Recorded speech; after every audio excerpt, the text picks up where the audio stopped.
Hey folks, welcome back to my channel. Today we're going to be talking about 10 ways to really lighten up your home and life this spring. So maybe you're not looking to do an entire big in-depth spring cleaning, maybe you are, but either way, just doing these 10 things will really help to lighten your space and prepare you for the whole light, airy vibes of springtime.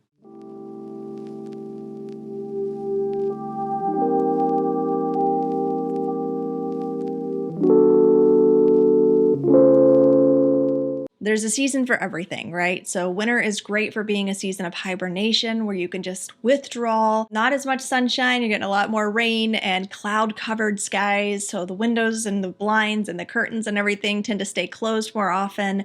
You tend to close things off and try to bury yourself and get warm and cozy and just rest.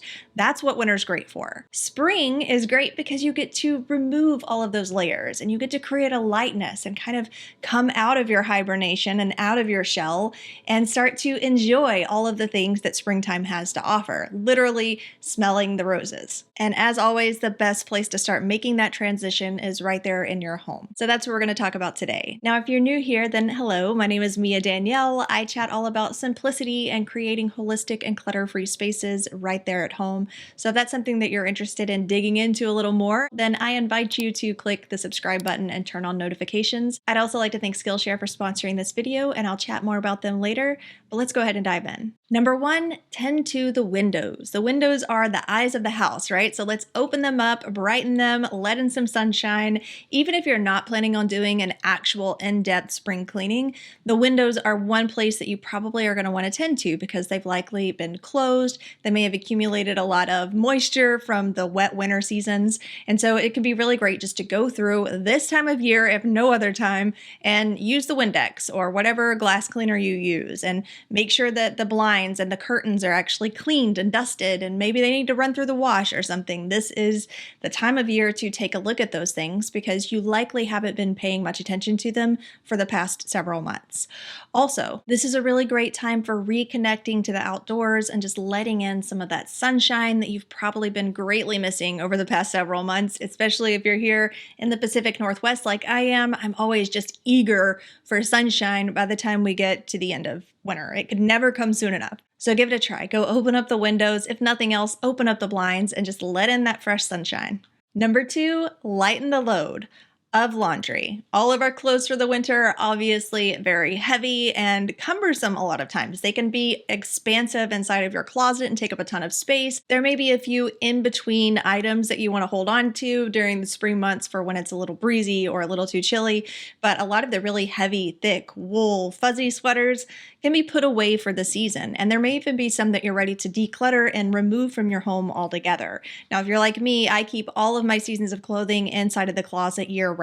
I don't do any kind of seasonal storing away of clothes, but I do rearrange my closet so that the clothes that I'm going to want to be grabbing are near the front. So whenever we start moving into spring and things just get a little bit cooler and less frigid, I start moving all of the really heavy sweaters and hoodies and jackets to the back of the closet and just make a little more space in my closet to have eye contact with the things that I'm actually going to be reaching for this season. Number three is to retire the winter blankets, all of the throw blankets, maybe even giant comforters if you've been putting extra blankets on your bed at nighttime, and put them wherever it is that you keep them for the warmer months. Maybe you want to swap them out with some of the lighter, less heavy textures, whether that's for throw pillows or for throw blankets, or just general cloths and fabrics that you have draped around the house. Sometimes we pull out extra things like tablecloths or linens for the winter months that we then put away whenever spring comes, and so this is a great time to lighten up all of those areas and remove a lot of those heavier fabrics. Number four, coats and jackets. If you have a coat closet, this might be a great time to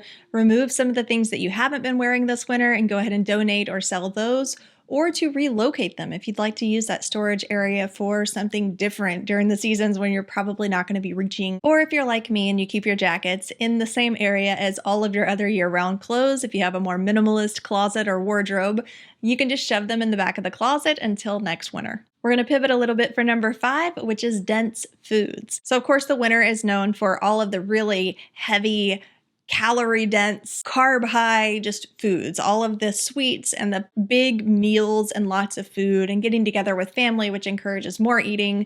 And springtime, coming right before summer, is typically when people start looking at losing those pounds that they just gained over winter before they want to try to fit into a bathing suit over the summer. It just happens every single year. You know the routine, right? So this is a great time to also take a look at how dense your cabinets are. And I use the word dense specifically because something I've been working on here lately since having my baby 4 months ago and breastfeeding and everything is about the nutrition that we get from different types of foods and kind of learning about nutrition and about my body. And one thing that I've learned is to focus more on the caloric density. So how many calories are in a certain quantity and trying to make sure that only like 30% of my daily calorie intake is from these really dense items. So things like my double stuffed Oreos that I really love, or Kind almond bars, which are actually really dense in calories. So it's not necessarily that the foods are unhealthy, it's just that they happen to be really dense in calories.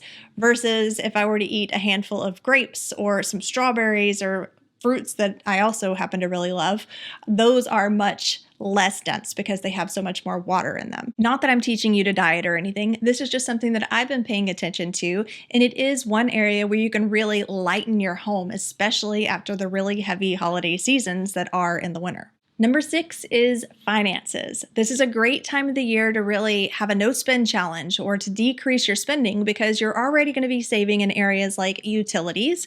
You're not going to be needing to run the heater as much, but you're also not in the depth of summer where you're going to need to run the air conditioning and put in AC units. There are fewer holidays, lighter meals, less clothing, like all of the things really set you up for success in getting your finances back on track. You've just finished what is probably the biggest spending holiday of all times, Christmas, back in December. And so you've had a few months space for that. Now it's a really great time to rein that back in and make up for all of the spending that you may have done. Just like all of the flowers blossoming and growing, this is a great time for your finances to blossom and grow and to get a little more structure. Maybe take a look at different budgeting plans.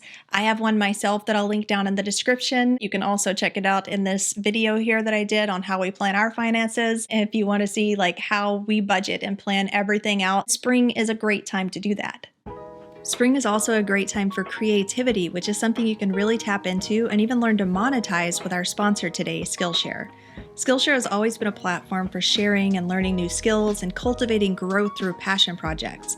But this year they're building on a focus of helping those who are seeking new definitions of work and fulfillment in creative careers. Having an extra source of income through a side hustle or building creative passions into passive income are at the top of many financial planning posts. Skillshare has hundreds of career-focused classes so that you can learn how to design a career that fits you. One really fun course for anyone starting out in a creative field is Make Creativity Your Career, 6 Exercises to Create a Successful Side Project by Andy Pizza. Fun name and fun course in under an hour. He gives you a really great step-by-step from making a creative brief to break into any creative industry. You can find this in a playlist called Personal Projects to Build Your Portfolio and Get the Gigs You Want, one of many curated playlists for creative growth. The first 1,000 people to use the link in the description will get a 1-month free trial of Skillshare. Number 7, bringing it back into the home. Spring is classically a great time to lighten the dust layers. And I'm talking about behind the TV where you never look, around the bases of the big floor lamps that collect a lot of dust, all of the places that are hidden and that have been especially hidden during the winter because you've had so many extra layers and so much more darkness that a lot of the dust can really accumulate. So there's a reason that spring cleaning is a thing and that it consists largely of dusting everything in your home because you've been accumulating all of those layers in all of that indoor time. How many of you heard that like dust is a good portion of skin cells? The more time that you're spending in home, the more you're probably going to be collecting those layers of dust. Lighten the space and lighten the air that you're breathing. Number 8, loose clutter. So we're talking about gifts that were given that it turns out you aren't using. Maybe you gave it a shot. This is a good time if it didn't work to go ahead and reevaluate and get rid of those things, or things that you may have collected that were season specific. So maybe somebody gave you or your kids a gift basket that had stuff in it and the basket itself had reindeer all over it. And now is a good time to go ahead and get rid of anything that has reindeer or Santa Clauses that you don't intend to use next year. And trust me, you don't need to use everything next year. Just because you have it doesn't mean you have to keep it. There's probably more clutter accumulation over the winter months than any other season. And so winter is, in another sense, a really heavy season when it comes to clutter. Lift, lighten, release, all of those good things. The ninth way to lighten your home for the spring is with lighter bedding. So a lot of people will have the heavier, thicker comforters for the winter and the lighter sheets or the lighter comforters for the spring and summer. This is a great time to go ahead and switch those over so that you're not getting overheated and sweaty while you sleep as the days start to get warmer. And number 10 is with lighter colors. Doesn't have to be a full-on wall painting, although it can if that's what you're in the mood for, but looking at things like the artwork on the walls or just general decor. Lighter colors naturally make a space feel lighter and more open and airy and breathable, whereas darker colors can be great for making you feel cozy and like you want to bundle up over in a corner. So get creative. What are some ways that you can bring a little more light tones and lighter colors into your space? So there you have it. Those are 10 ways for you to lighten your space and maybe even your life a little bit this spring season. Now, if you want to keep going, then I recommend you check out this video on ways that you can reduce visual clutter while you're at it. I'll chat with you next week.